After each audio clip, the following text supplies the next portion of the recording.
മല്ലു ഫുട്ബോളിന്റെ മറ്റൊരു വീഡിയോയിലേക്ക് എല്ലാവർക്കും സ്വാഗതം. അപ്പോൾ നമ്മളിവിടെ ശിവാങ്കുണ്ട്. ബ്രോ സുഖാണോ? സുഖമായിരിക്കുന്നു ബ്രോ. അവിടെ എങ്ങനെയുണ്ട്? നന്നായിട്ട് പോകുന്നു. അപ്പോൾ സൗത്താംപ്ടനെതിരെ ശരിക്കും പറഞ്ഞാൽ ഒരു സ്കെയറി മൊമെന്റ് ഒക്കെ ഉണ്ടായിരുന്നു. പക്ഷേ സെക്കൻഡ് ഹാഫിൽ നിങ്ങൾ നന്നായിട്ട് കംബാക്ക് ചെയ്തു. 3-2 വിജയം. എന്താണ് ബ്രോ പെർഫോമൻസിനെ പറ്റി പറയാനുള്ളത്? ഇല്ല, അത് ഇന്റർനാഷണൽ ബ്രേക്കിന്റെ ഒരു റസ്റ്റിനെസ് ഉണ്ടാവുമല്ലോ.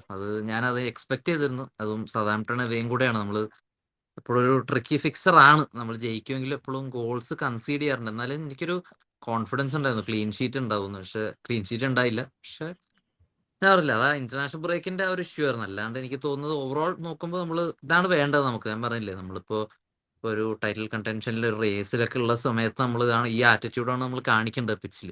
അത് കാണിച്ചില്ലെങ്കിൽ നമ്മൾ റേസിൽ ഉണ്ടാവാൻ നമുക്ക് അർഹതയില്ല. അപ്പൊ എനിക്ക് തോന്നുന്നു അതാണ് നമ്മൾ ചെയ്യേണ്ടത്. ആ മെന്റാലിറ്റി കാണിക്കണം, അതാണ് വേണ്ടത്. അതെ, ആദ്യത്തെ ഒരു 30 മിനിറ്റ് ഒക്കെ നോക്കിയപ്പോൾ സൗത്താംപ്ടൺ ഉണ്ടായിരുന്നു, പക്ഷേ പറ്റിയില്ല. പിന്നെ ഒരു ഡിഫെൻസീവ് ഇഷ്യൂ വന്നു. സബോസ്ലൈ അപ്പം തന്നെ കയറി സ്കോർ ചെയ്തു. അതിനുശേഷം മറ്റൊരു ഓപ്പർച്യൂണിറ്റി കൂടി ഡിഫെൻസീവ് മിസ്റ്റേക്ക് വന്നിട്ടായിരുന്നു. അത് കീപ്പർ സേവ് ചെയ്തു. ശരിക്കും പറഞ്ഞാൽ അത് ക്ലിനിക്കൽ ആയിട്ടുള്ള ഫിനിഷിംഗ് ആണ് കണ്ടത്. Second half was brilliant. എനിക്ക് തോന്നുന്നു 27ഓളം ചാൻസുകളാണ് നിങ്ങൾ ക്രിയേറ്റ് ചെയ്തത്. അതിൽ 2-3 പ്രാവശ്യം ക്രോസ് ബാർ തട്ടി പുറത്തു പോയി, ക്ലോസ് റേഞ്ചിൽ ഒരു ഷോട്ട് പുറത്തു പോയി, അങ്ങനെ ഒരുപാട് മിസ് ചാൻസ് ഉണ്ടായിരുന്നു. ശരിക്കും പറഞ്ഞാൽ 5 ഗോളൊക്കെ ഈസി ആയിട്ട് അടിക്കേണ്ട ചാൻസ് സെക്കൻഡ് ഹാഫ് തന്നെ ഉണ്ടായിരുന്നു. അതെ അതെ അതെ അതാണ് വേണ്ടത് നമുക്ക്. ഞാൻ പറഞ്ഞില്ലേ,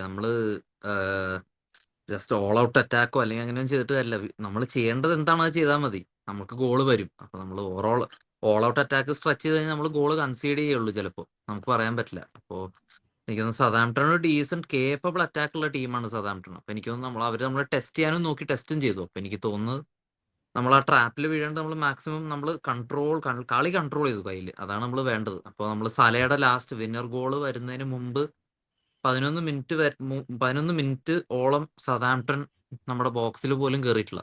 ബോക്സ് അല്ല, ഹാഫിൽ പോലും കയറിയിട്ടില്ല. അപ്പോ എനിക്ക് തോന്നുന്നു അത് ഒരു ബ്രില്യൻ സ്റ്റാർട്ടാണ്. കാര്യം നമ്മൾ ഗെയിം അത്രയും കൺട്രോൾ ചെയ്തു. നമുക്ക് അത് ജയിക്കണം എന്നുള്ളതായിരുന്നു അപ്പൊ ഇന്റൻഷൻ. അപ്പോൾ എനിക്ക് തോന്നുന്നു അത് നല്ലൊരു സൈൻ ആണ് ഇതുവരെ. കെലഹർ എന്റെ പൊന്ന് എന്തൊരു ഇമ്പ്രൂവ്മെന്റ് ആണ്. പുള്ളിയുടെ കോൺഫിഡൻസ് ലെവല് സമ്മതിച്ചു കൊടുക്കണം. പുള്ളി പെനാൽറ്റി സേവ് ചെയ്യുന്നു. ഭാഗ്യത്തിനാണ് ആ റിബൗണ്ട് പന്ത് കയറിയത്, അല്ലെങ്കിൽ പുള്ളി സേവ് ചെയ്യേണ്ട ഒരു പെനാൽറ്റിയാണ്. പിന്നെ വേറൊരു ഷോട്ട് ചെയ്തു, അതെങ്ങനെ എനിക്ക് ഇപ്പോൾ മനസ്സിലാക്കി. ചാടിയിട്ട് ഒരു സ്റ്റോപ്പ് ഉണ്ടായിരുന്നു, ബ്രില്യൻ സ്റ്റോപ്പ് ആയിരുന്നു. പുള്ളി എനിക്ക് തോന്നുന്നു നമ്മുടെ അലിസൺ ബെക്കറെ അങ്ങനെ ഓർമ്മിക്കുന്നില്ല. കാരണം അതുപോലുള്ള പെർഫോമൻസ് ആണ് കെലഹറിന്റെ സൈഡിൽ നമ്മൾ കാണുന്നത്. അതെ അതെ പുള്ളിയുടെ കോൺഫിഡൻസ് ഓവർ ദ റൂഫാണ്. കാര്യം ഞാൻ പറയില്ലേ, പുള്ളി ഒരു ഫസ്റ്റ് കീപ്പർ ഇല്ല. അപ്പൊ പുള്ളിക്ക് ഇവിടെ സത്യം പറഞ്ഞാൽ പുള്ളിക്ക് പോണം എന്നായിരുന്നു കാര്യം. പുള്ളി പറഞ്ഞപ്പോൾ he's too good to be a backup keeper. അതാണ് വേറൊരു കാര്യം. ഇപ്പൊ പുള്ളിക്ക് വേറെ ക്ലബിലോട്ട് പോയി അവിടെ നമ്പർ 1 ആവുക എന്നുള്ളതായിരുന്നു പുള്ളിയുടെ ആഗ്രഹം. പക്ഷെ അത് നമ്മുടെ ബിഡ്സ് മാച്ച് ആവത്തോണ്ട് നടന്നില്ല. അപ്പൊ എനിക്ക് തോന്നുന്നു പുള്ളിക്ക് പ്രൂവ് ചെയ്യണം. Either he should be number 1, അല്ലെങ്കിൽ അടുത്ത സീസണെങ്കിലും പുള്ളിയെ വിടണം എന്നാണ് പുള്ളിയുടെ ആഗ്രഹം. അപ്പൊ എനിക്ക് തോന്നുന്നത് ഇപ്പൊ നമ്പർ 1 ഇല്ല, അപ്പൊ ഹീസ് ഡൂയിങ് ഹിസ് ജോബ്, അത്രേ ഉള്ളൂ. എനിക്ക് തോന്നുന്നത് അലിസൺ ഇല്ലാത്ത സത്യം പറഞ്ഞാൽ അറിയുന്നേ ഇല്ല. അത് ശരിയാണ്, ബ്രോ പറഞ്ഞത് വളരെ കറക്റ്റ് ആണ്. പക്ഷെ എനിക്ക് തോന്നുന്നു അലിസൺ വന്നു കഴിഞ്ഞാൽ പുള്ളിനെ ബെഞ്ച് ചെയ്യേണ്ടി വരും. അതാണ് വേറെ കാര്യം. കാര്യം നമ്പർ 1 കീപ്പർ എനിക്ക് തോന്നുന്നു അലിസൺ വന്ന് എനിക്ക് തോന്നുന്നത് കറന്റ്ലി ഉള്ള കീപ്പേഴ്സിൽ ആരുണ്ടെങ്കിലും എനിക്ക് തോന്നുന്നു ബെഞ്ച് ചെയ്യേണ്ടി വരും. അപ്പൊ അതാണ് സിറ്റുവേഷൻ. അപ്പൊ അതാണ് ഒരു സാഡ് പാർട്ട്.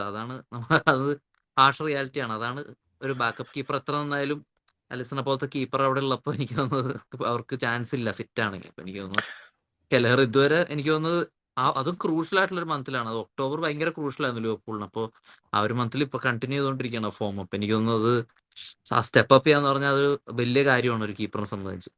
അതെ, മോസല പുള്ളിക്ക് ഹാട്രിക് ഒക്കെ ഈസി ആയിട്ട് അടിക്കേണ്ട ചാൻസ് ഉണ്ടായിരുന്നു.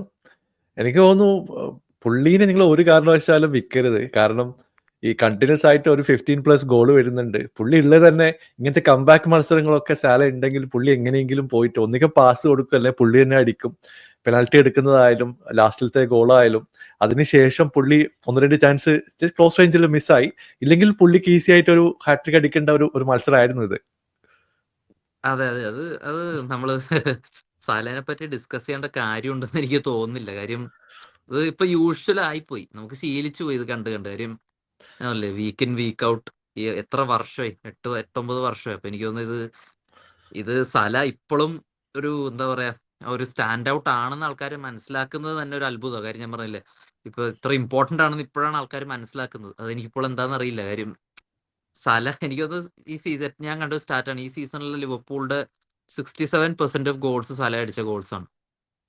അപ്പൊ അത് ഒരു സൈഡിൽ അലാർമിംഗ് ആണ്, പക്ഷെ വേറൊരു സൈഡിൽ അത് ആ പ്ലെയറിന്റെ ഇമ്പോർട്ടൻസ് ആണ് കാണിക്കുന്നത്. അപ്പോ അതെ. എനിക്കൊന്ന് സലേനെ പോലത്തെ എനിക്കൊന്ന് സലയുടെയും വാൻഡൈക്കിന്റെയും കോൺട്രാക്ട് സിറ്റുവേഷൻ സോൾവ് ചെയ്തില്ല. എനിക്കൊന്ന് നമ്മൾ ഏത് ട്രോഫി ജയിച്ചിട്ട് ഒരു കാര്യമില്ല ഈ സീസൺ. അത് എനിക്കൊന്ന് ഇറിപ്ലേസബിൾ പ്ലേയേഴ്സ് ആണ്. അത് ഇൻകോമ്പറ്റൻസി ആണ് ഒരു ടീമിന്റെ സൈഡിൽ നിന്ന്. അപ്പോൾ അതാദ്യം ചെയ്യണം. അപ്പൊ എനിക്കൊന്ന് അത് സോർട്ട് ഔട്ട് ചെയ്തിട്ട് എനിക്ക് തോന്നുന്നു ഇപ്പൊ ഏത് മാച്ച് ജയിച്ചിട്ടും എനിക്ക് സത്യം പറഞ്ഞാൽ അത് എനിക്ക് അങ്ങോട്ട് സന്തോഷം വരാത്തതാണ്. ആ കോൺട്രാക്ട് സിറ്റുവേഷൻ അവിടെ കിടക്കുമ്പോൾ കാര്യം നമുക്ക് പറയില്ല, ഇപ്പൊ വേറെ വല്ല പ്ലേയേഴ്സ് ആണെങ്കിൽ നമുക്ക് മേടിക്കാം റീപ്ലേസ്മെന്റ് എന്ന് വെച്ചാൽ ഇവര് വന്ന് സ്ലോട്ട് ഫില്ല് ചെയ്തോളും എന്നുള്ളതായിപ്പോ. പക്ഷെ വാൻഡൈക്കും സലേനെ പോലത്തെ പ്ലേയേഴ്സ് എനിക്ക് തോന്നുന്നത് മാർക്കറ്റിൽ ഇല്ല. അങ്ങനത്തെ പ്ലേയേഴ്സ് ഇനി അടുത്തൊരു 8-9 കൊല്ലത്തിൽ ഉണ്ടായി വന്നാലേ ഉള്ളൂ. എനിക്ക് തോന്നുന്നില്ല സലയുടെ ഔട്ട്പുട്ട് തരുന്ന ഒരു പ്രീമിയർ ലീഗ് പ്ലേയേഴ്സ് പോലും ലീഗിലില്ല.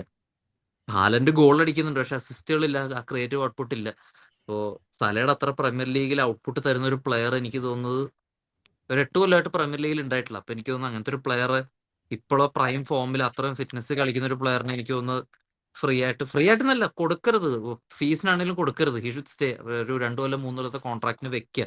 അത് വെച്ചില്ലെങ്കിൽ ഞാൻ പറഞ്ഞത് ഇറ്റ്സ് പ്യോർ മീഡിയോക്രസിയാണ്. ക്ലബ്ബ് വളർന്നിട്ടില്ല മെന്റലി ഇപ്പോഴും ഓണേഴ്സും. വളരെ കറക്റ്റ് ആണ്. അപ്പോ ടഫ് വീക്കാണ്. മിഡ് വീക്കില് റയല്, അത് കഴിഞ്ഞിട്ട് സിറ്റി. നമ്മള് ബാറ്റൺ നിങ്ങൾക്ക് കൈമാറിയിട്ടുണ്ട് വീക്കെൻഡില്. അപ്പൊ അപ് ടു യു. സത്യം പറഞ്ഞാല് ഈ അവസരത്തില് സിറ്റി അടുത്ത് 2 ഓപ്ഷനാണുള്ളത്. അവർക്ക് ബൗൺസ് ബാക്ക് ചെയ്യണമെങ്കിൽ നിങ്ങൾക്കെതിരെ നല്ലൊരു പെർഫോമൻസ് കൊണ്ടുവരാൻ വേണ്ടി പെപ്പ് ശ്രമിക്കും. കാരണം ഈ 5 തോൽവി എന്നൊക്കെ പറഞ്ഞ ചരിത്രത്തിൽ ഇല്ലാത്തൊരു കാര്യമാണ്. പെപ്പിനെ സംബന്ധിച്ചിടത്തോളം ഒരു ഈഗോ ക്ലാഷ് കൂടി ആയിരിക്കും. പക്ഷെ നിങ്ങളെ സംബന്ധിച്ചിടത്തോളം ഒരു റോഡ്രി ഇല്ല, അവരെ ഡിഫൻസ് ഭയങ്കര പ്രശ്നങ്ങളുണ്ട്. അപ്പൊ അവരെ എക്സ്പ്ലോയിറ്റ് ചെയ്യാൻ പറ്റിയ സമയത്താണ് ആൻഫീൽഡിലേക്ക് വരുന്നത്. എന്താണ് ബ്രോ ഒരു എക്സ്പെക്ടേഷൻ? ഇല്ല, ഞാൻ പറഞ്ഞില്ലേ, ഇപ്പൊ നിങ്ങള് അഡ്വാൻറ്റേജ് എടുത്ത പോലെ ഞങ്ങൾ എടുക്കേണ്ടി വരും. അല്ലാണ്ട് നമുക്ക് വേറെ കാര്യമില്ല. കാര്യം ഞാൻ പറഞ്ഞില്ലേ, എനിക്ക് തോന്നുന്നത് എന്റെ അറിവിൽ it's a weak City side we are going to face. അതാണ് എനിക്ക് തോന്നുന്നത്. മെന്റലി ആണെങ്കിലും ഓൺ ദ പിച്ച് അവരുടെ ഫുട്ബോളിംഗ് വൈസ് ആണെങ്കിലും അവർ it's a weak City side. അപ്പൊ എനിക്ക് തോന്നുന്നു അത് ക്യാപിറ്റലൈസ് ചെയ്യില്ലെങ്കിൽ നമ്മൾ വേറെ എന്താ ക്യാപിറ്റലൈസ് ചെയ്യാം. എനിക്കതാ തോന്നുന്നത്. കാര്യം ഇപ്പോഴത്തെ ഒരു സിറ്റുവേഷനിൽ നമ്മൾ ഡോമിനേറ്റ് ചെയ്തില്ലെങ്കിൽ എനിക്ക് തോന്നുന്നത് നമ്മൾ ഇനി ഫുട്ബോൾ കളിച്ചിട്ട് കാര്യമില്ല ലിവർപൂൾ. കാര്യം അതാണ് വേണ്ടത് ആൻഫീൽഡിൽ.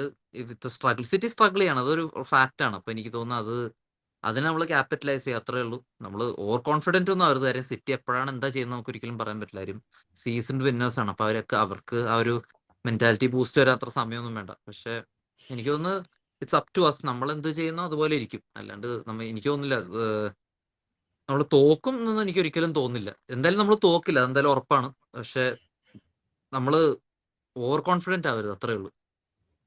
അതെ, ഇപ്പോ റയലിന്റെ സൈഡിൽ നിന്ന് നോക്കിക്കഴിഞ്ഞാൽ അവരും ഇതുപോലെ തന്നെ ഒരു ഫ്ലിപ്പ് ഫ്ലോപ്പ് ഫോമിലൂടെയാണ് പോകുന്നത്. ചില മത്സരത്തിൽ ജയിക്കുന്നു. ഇപ്പൊ കഴിഞ്ഞ മത്സരം അവർ ജയിച്ചു. പക്ഷെ അവിടെ ഫോർമേഷനും പ്രശ്നങ്ങളും എംബാപ്പിനെ കൊണ്ടുവന്നതിന് ശേഷം ഓപ്പൺ ആയിട്ടുള്ള കുറച്ച് സ്ട്രക്ചറൽ ഇഷ്യൂസ് ഒക്കെ ഉണ്ട്. വിനീഷ്യസ് ജൂനിയർ കളിക്കുന്നുണ്ട്, പക്ഷേ എംബാപ്പയുടെ സൈഡിൽ നിന്ന് നമ്മൾ ആ എക്സ്പെക്ട് ചെയ്ത പെർഫോമൻസ് ഒന്നും കാണുന്നില്ല. അതേപോലെ തന്നെ ബെല്ലിംഗാം കഴിഞ്ഞ സീസണിലൊക്കെ ബ്രില്യൻ പെർഫോമൻസ് ആയിരുന്നു. പക്ഷെ പുള്ളിയുടെ ഇപ്പോഴത്തെ പൊസിഷൻ നോക്കി കഴിഞ്ഞിട്ടുണ്ടെങ്കിൽ കഴിഞ്ഞ സീസൺ അല്ലെങ്കിൽ മുമ്പത്തെ സീസണിന്റെ പെർഫോമൻസ് ഒന്നും വരുന്നില്ല. അപ്പോൾ എനിക്ക് തോന്നുന്നു റയലിനെ സംബന്ധിച്ചിടത്തോളം ചാമ്പ്യൻസ് ലീഗിലേക്ക് വരുമ്പോൾ അവർ നന്നായിട്ട് കളിക്കാറുണ്ട്. പക്ഷെ ഈ സീസൺ നോക്കിക്കഴിയുമ്പോൾ അവരുടെ സൈഡിൽ നിന്നും മിസ്റ്റേക്കുകളുണ്ട്. ലീഗിൽ 2ാമത്തെ സ്ഥാനത്താണ് ബാഴ്സ കയറി. എന്താണ് ബ്രോ മിഡ് വീക്കിലെ ആ ഒരു മാച്ചിനെ പറ്റി പറയാനുള്ളത്? എനിക്കൊന്ന് മെഡ്രിഡ് കാരണം ഏറ്റവും കൂടുതൽ പണി കിട്ടിയിട്ടുള്ള ഒരു നോൺ സ്പാനിഷ് ക്ലബ്ബ് ലിവർപൂൾ ആണ്. അപ്പൊ ഞങ്ങളാണ് ഏറ്റവും കൂടുതൽ ഹ്യൂമിലിയേറ്റഡ് ആയിട്ടുള്ളത്. അപ്പൊ എനിക്കൊന്ന് ആൻഫീൽഡിൽ വരുമ്പോൾ ഞാൻ പറയില്ലേ, മെഡ്രിഡ് എങ്ങനെ സ്ട്രഗിൾ ചെയ്യുമ്പോഴും മെഡ്രിഡ് എപ്പോഴും മെഡ്രിഡ് ആണ്. അപ്പോൾ അവരൊരിക്കലും അണ്ടർ എസ്റ്റിമേറ്റ് ചെയ്യാൻ പറ്റില്ല, ചെയ്യരുത്. കാര്യം അത് എപ്പോഴും മിസ്റ്റേക്കിലേ നമുക്ക് വന്നിട്ടുള്ളൂ, നമുക്ക് എപ്പോഴും പണി കിട്ടിയിട്ടുള്ളൂ തിരിച്ചു. അപ്പോൾ എനിക്ക് തോന്നുന്നു അവർക്കിപ്പോൾ വിനിഷ്യസ് ഇല്ല, വിനിഷ്യസ് മാച്ചിലില്ല, വിനിഷ്യസ് ഇഞ്ചോർഡ് ആണ്. അപ്പോൾ എനിക്ക് തോന്നുന്നത് അവർക്ക് മാക്സിമം അവർ എത്ര വീക്ക് ആവും അത്ര വീക്ക് ആയിട്ടുണ്ട്. അപ്പം സെയിം സിറ്റിയുടെ പോലെ തന്നെ നമ്മൾ ക്യാപിറ്റലൈസ് ചെയ്യുക. പക്ഷെ വി ഷുഡ് ബി അലേർട്ട്. നമ്മൾ സെയിം എന്ന് പറഞ്ഞാൽ നമ്മൾ ഓവർ കോൺഫിഡൻസ്, അവരുടെ നമ്മുടെ അറഗൻസ്, കോൺഫിഡൻസ് മാറി അറഗൻസ് ആവരുത്. അതായി കഴിഞ്ഞാൽ അവർ പണി തരും. ആൻഡ് മെഡ്രിഡ് ഞാൻ പറഞ്ഞില്ലേ, അത് വെരി അൺപ്രഡിക്റ്റബിൾ. അവര് പറഞ്ഞില്ലേ, ഞങ്ങളുടെ ഗെയിം ആയപ്പോഴത്തേക്ക് അവരുടെ ഫോം ഒക്കെ അടിപൊളിയായി, അവര് മാച്ചസ് ഒക്കെ ജയിക്കാൻ തുടങ്ങി, പ്ലേയേഴ്സ് സ്റ്റെപ്പ് അപ്പ് ചെയ്യാൻ തുടങ്ങി. അപ്പോൾ എനിക്ക് തോന്നുന്നു അത് ആ ടീമിന്റെ മെന്റാലിറ്റി അതാണ്. 2 ടീമിൽ ഇപ്പൊ സിറ്റി ആണെങ്കിലും മെഡ്രിഡ് ആണെങ്കിലും അവർക്ക് അറിയാം എങ്ങനെ ഗെയിം ജയിക്കണം, അവർക്ക് എങ്ങനെ അറിയാം ടൈറ്റിൽസ് ജയിക്കണം എങ്ങനെ അറിയാം. അപ്പോ എനിക്ക് തോന്നുന്നു it's about staying in your ground. ആ ഗ്രൗണ്ട് വിടരുത്, അത്രേ ഉള്ളൂ. അത് വിട്ട് കഴിഞ്ഞാൽ രണ്ട് ടീമും പണി തരും. അതെ, അവസാനത്തെ ക്വസ്റ്റ്യൻ. ഇപ്പൊ പ്രീമിയർ ലീഗിലെ പോയിന്റ് നോക്കിക്കഴിഞ്ഞാൽ ഒന്നാം സ്ഥാനത്താണ്. കുറച്ച് പോയിന്റ് ഗ്യാപ്പ് ഉണ്ട്. ബ്രോയുടെ അഭിപ്രായത്തിൽ നിങ്ങൾ പറഞ്ഞ പോലെ നെക്സ്റ്റ് മാച്ച് ജയിക്കാതെ അല്ല തോൽക്കാതിരിക്കുക എന്നുള്ള സിറ്റുവേഷൻ വന്നു കഴിഞ്ഞിട്ടുണ്ടെങ്കിൽ are you good to go? ഒരു ടൈറ്റിലിന് വേണ്ടി പോകാനുള്ള സമയമായോ, അല്ലെങ്കിൽ ഒരു ഹാഫ് ഓഫ് ദ സീസൺ കഴിഞ്ഞാലേ എന്തെങ്കിലും പറയാൻ പറ്റൂ? ഇല്ല, ഞാനിപ്പോഴും നമ്മൾ റേസിലുണ്ടെന്ന് ഞാൻ പറയുന്നുള്ളൂ. ഞാൻ ടൈറ്റിൽ ജയിക്കും എന്ന് ഇപ്പോഴും ഞാൻ പറയുന്നില്ല. കാര്യം നമ്മളിത് കുറെ വർഷമായിട്ട് കാണുന്നതാണ്. ഞാൻ പറയില്ലേ, നമ്മള് 97 പോയിന്റ്സ് ഉണ്ടായിട്ട് ലീഗ് ജയിക്കാത്ത ടീമാണ് ഞങ്ങൾ. അപ്പോ അങ്ങനെ ആലോചിക്കുമ്പോൾ എനിക്കിപ്പോഴും വിശ്വാസമില്ല നമ്മള് ലീഗ് അടിക്കാൻ കേപ്പബിൾ ആണോ ഇപ്പോഴൊന്നും എനിക്കറിയില്ല. നമ്മളത് ഡിപ്പെൻസ് അപ്പോൺ സിറ്റി. ഞാൻ പറഞ്ഞില്ലേ, സിറ്റി ആ വിന്നിങ് റണ്ണിലും പോയി നമുക്ക് രണ്ടോ മൂന്നോ ഗെയിം ലോസോ ആയി കഴിഞ്ഞാൽ തീരാവുന്നുള്ള ഈ ഗ്യാപ്പ്. കഴിഞ്ഞ വർഷം ആർസണലിന് ഈ സമയത്ത് 8 പോയിന്റ്സ് ലീഡ് ഉണ്ടായിരുന്നു ഡിസംബറിൽ. അപ്പൊ അതൊന്നും ഇത് വലിയ സംഭവമല്ല. എനിക്കറിയില്ല, ഇതിപ്പോ പുതിയ മാനേജർ ആയതുകൊണ്ടാണ് മീഡിയ ഒക്കെ ഇപ്പോഴും ഹൈപ്പ് ചെയ്തുകൊണ്ടിരിക്കുന്നത്. എന്ന് വെച്ചാൽ ഇത് ടൈറ്റിൽ വിൻ ചെയ്യും നമ്മൾ ഒരിക്കലും അത് ചെയ്യരുത്. കാര്യം ഞാൻ പറഞ്ഞില്ലേ, സിറ്റീന് ഒരിക്കലും സിറ്റി എനിക്ക് അത്ര അണ്ടർ പെർഫോം ചെയ്താലേ നമ്മൾ ലീഗ് അടിക്കുള്ളൂ. ഈ ഇതേ സംഭവം ഒരു ജനുവരി ഫെബ്രുവരി വരെ പോയാൽ അത് പോവില്ല, ഒരിക്കലും അത് പോവില്ല. കാര്യം ഇറ്റ്സ് പെപ്പ് മാറ്റിയെടുക്കും അത്. അപ്പൊ എനിക്ക് തോന്നുന്നത് ജനുവരി ഫെബ്രുവരി വരെയൊക്കെ ഇത് കണ്ടിന്യൂ ചെയ്ത് നമ്മളും ഇതേ ഫോം കണ്ടിന്യൂ ആണെങ്കിൽ നമ്മൾ ആ ടൈറ്റിൽ അടിക്കാൻ നമുക്ക് ടൈറ്റിൽ ഹോപ്സ് ഉണ്ടെന്നെങ്കിലും പറയാൻ പറ്റുള്ളൂ. മിഡ് സീസൺ പോലും ആയിട്ടില്ല. അപ്പൊ എനിക്ക് തോന്നുന്നു ജനുവരി സ്റ്റാർട്ടിംഗ് ഒക്കെ ആവാണ്ട് ഞാനൊരു കൺക്ലൂഷൻസിലോട്ട് എത്തുന്നില്ല. Okay bro, thank you so much join ചെയ്തതിൽ. അപ്പൊ എന്തായാലും ഈ വീക്ക് കഴിഞ്ഞിട്ട് നമുക്ക് ഒന്നുകൂടി കാണാം. ജോയിൻ ചെയ്തതിൽ വളരെ സന്തോഷം. Thank you bro. Take care. Take care. Bye. Good night. Bye. Good night.